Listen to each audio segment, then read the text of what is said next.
तिमीहरू दमकका खापेहरूलाई विकास धेरै भयो। ठिक्क तेरीमा चिथार्ने ओलीका कान्छा छोरा, अब तेरो बाउ जेल जाने बेला आइसक्यो, बिहानै बुझाइसक्यो जेनजी आन्दोलनमा हत्यारा को हो भनेर।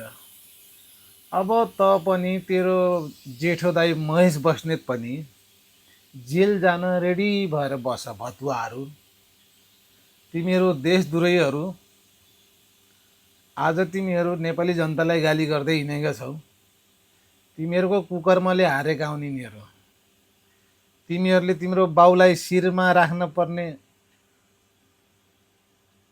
तिम्रा बाउ भ्रष्टाचारलाई शिरमा राखेर हिँड्यौ नि, आज बाउ पनि गयो।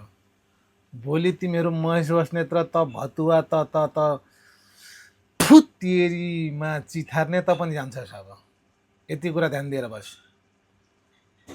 हत्यारा, भ्रष्टाचारी, बलात्कारी तिमीहरू दुनियाँ जनतालाई गाली गर्दै हिँड्ने आइसक्यो पालो।